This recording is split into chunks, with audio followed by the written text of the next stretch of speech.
napahagulgol sa plenaryo si Senator Pia Cayetano nang balikan na ang nangyaring barilan sa Senado. Na-trigger kasi siya ng pahayag ni Senator Riza Ontiveros.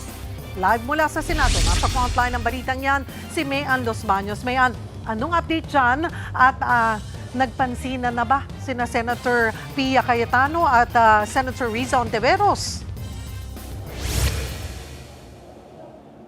Hindi ko alam kung Cheryl, kung nagpansinan na sila, pero sa ngayon may caucus ang mga senador at tama ka, napaiyak si Senator Pia Cayetano. Kani-kanina lamang sa sesyon ng Senado nung ikwento niya kung gaano daw sila natakot at ano yung kanilang naranasan sa gitna ng barilan dito sa loob ng Senate building just a week ago. Na-trigger itong si Senator Pia Cayetano doon sa sinabi ni Senator Riza Ontiveros na sobra-sobrang pambabasto sa Senado yung nangyaring barilan sa loob ng Senado, pero ang asta daw ng ilang mga senador ay parang walang nangyari. Sabi naman ni Senator Pia Cayetano, hindi pwedeng mang-question ang mga senador, lalo na kabilang yung mga taga-minority na wala naman daw dito sa loob ng Senate building nung nangyari ang barilan noong nakaraang linggo.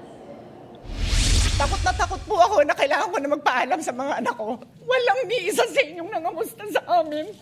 Naiyak si Senator Pia Cayetano nang matrigger siya sa privilege speech ni Senator Riza Ontiveros sa gitna ng sesyon ng Senado. Sabi ni Senator Pia, hindi totoo na para bang walang nangyari matapos ang barilan sa Senado noong isang linggo.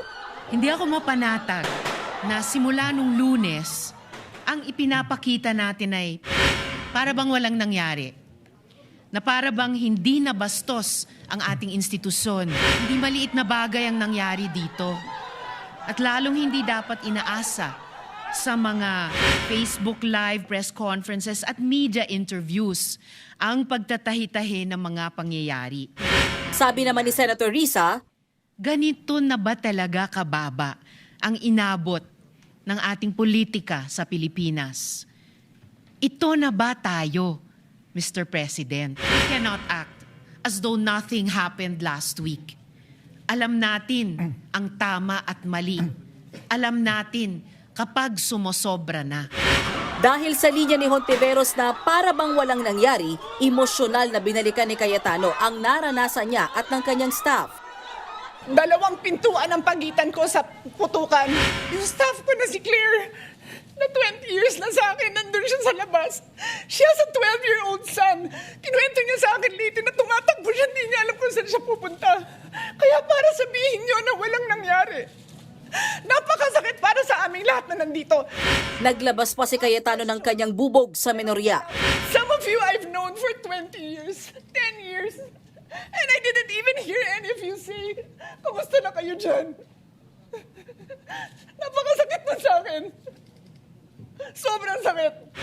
Inalo naman siya ng kanyang ka-majority block na si Senator Loren Legarda na makikitang naiyak din. Kung wala ho kayo dito, huwag niyong questionin yung mga nangyari sa mga nandito. Dahil nandito kami, kasama ng staff namin, Senate staff. You have your own story, I respect that. But please respect my own story. Puro majority block ang naiwan ng mangyari ang putukan sa Senado. May caucus dapat kasi ang lahat ng senador ng araw na yun. Pero pasado alas 5 ng hapon nang mag-anunsyo raw mismo si Senate President Alan Peter Cayetano na majority na lang ang magmi-meeting. Kaya naman umuwi na raw ng maaga ang mga taga-minorya.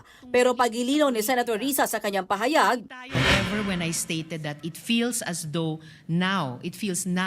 walang nangyari, I was not speaking about our personal feelings. I was speaking about our institutional posture. Thank you for that. Our grief as senators is valid, but our mandate requires action. bago yan, una nang nagkomento si Senate President Cayetano sa privilege speech ni Hontiveros. We all agree with it. We're just looking at it from different sides of the political lens. And many of your statements today, Senator Riza, many of us, if not all, agree. But we all won't agree that parang walang nangyari. I don't know where that came from because I don't think anyone is treating it trivially. Gusto nga rin sanang mag-interpellate ni Senator Rodante Marcoleta sa speech ni Senator Risa, pero nakiusap na mismo si Senate President Cayetano na sa Lunes na nila pag-usapan ang detalye ng nangyaring barilan sa Senado. Samantala, una nang iginiit ni Senator Raffy Tulfo na dapat may maparusahan sa nangyaring barilan. Kung base daw sa military perspective, sumasang-ayon si Senator Raffy sa sinasabing walang pag-atake sa Senado, taliwas sa pahayag ni Senate President Cayetano. For me, walang attack doon. Kasi nag-warning shot, sabi ni Sergeant Arms eh. Tapos ngayon gumanti tong isa. So sila lang ang nag-aaway, dalawa. Walang kinalaman yung mga senators. Sang-ayon din ng senador na dapat may command responsibility kung talagang ipinag-utos ng Senate President ang pagpapaputok ni suspended Senate Sergeant Arms Mau Aplasca.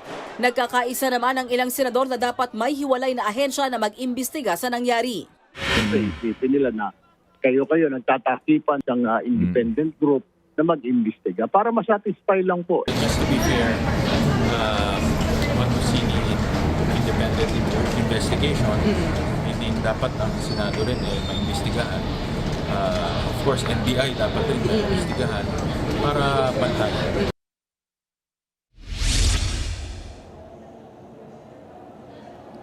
Cheryl, ayon kay Senate President Alan Peter Cayetano, batid niya na emosyonal itong usapin na ito nung nangyaring gulo at barilan sa loob ng Senate building, hindi lamang para sa mga senador kundi para sa lahat ng mga nandito sa loob ng building nung mangyari iyon. Kaya mas mainam daw sa Lunes, sa sesyon, hapon yan, ng Lunes, pag-uusapan talaga nila extensively yung nangyaring barilan na yan. Posible daw na ipalabas yung CCTV footage na mula mismo sa Senado at pag-usapan yung resulta ng mga investigasyon na isinagawa kaugnay niyan. Sa mga oras na ito, Cheryl, nagko-caucus pa rin o nagmi-meeting pa rin ng mga senador at kabilang nga dyan sa agenda nila ay kung bubuo ba ng Committee of the Whole, ang ibig sabihin buong Senado ang magsasagawa ng investigasyon at hearing kaugnay sa insidente ng barilan dito sa loob ng Senate building na nangyari noong nakaraang Miyerkules. Cheryl.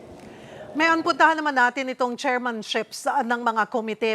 May update na ba? Sino ang tatayong chair ng Blue Ribbon Committee na siyang nag-iimbestiga nga sa flood control projects? Yung Blue Ribbon Committee, Cheryl Holdona, napunta na siya kay Senator Pia Cayetano, wala na kay Senator Ping Lacson. And then the Finance Committee na siyang magtatakil ng budget for the 2027, napunta na kay Senator Mark Villar, natanggal yan kay Senator Win Gatchalian. Yung Committee on Justice napunta kay Senator Rodante Marcoleta. So far, yan yung mga bago pagdating sa mga committee chairmanship. And I know naman na ang pinakamalaki nga dyan ay yung Blue Ribbon Committee na nakuha na nga ni Senator Pia Cayetano at nawala na kay Senator Ping Lacson. Cheryl. Ano rin ang update sa impeachment trial naman ni VP Sara?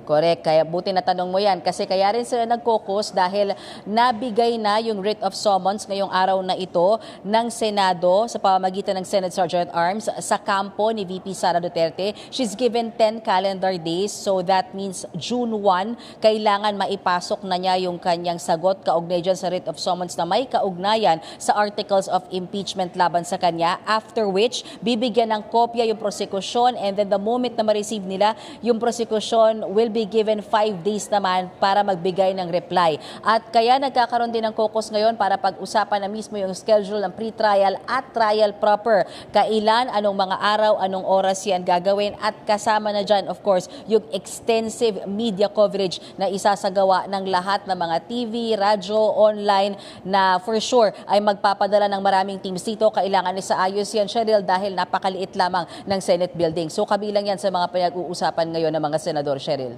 Kasama rin ba kung may aamyendahan, i-adapt na lang ba, or may mga idadagdag sa magiging rules ng impeachment? Yes.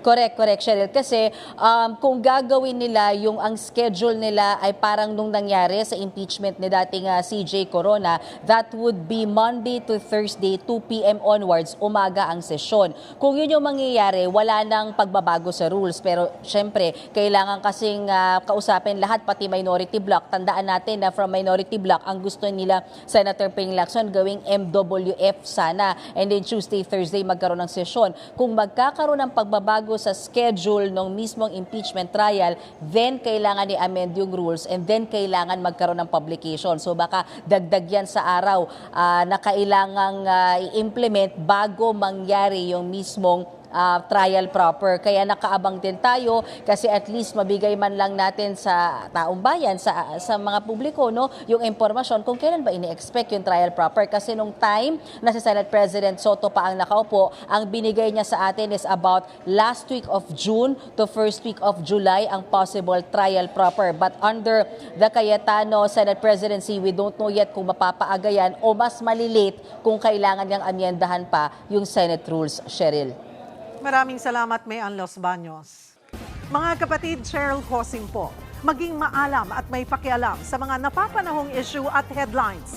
Mag-follow at mag-subscribe na sa social media pages ng News 5.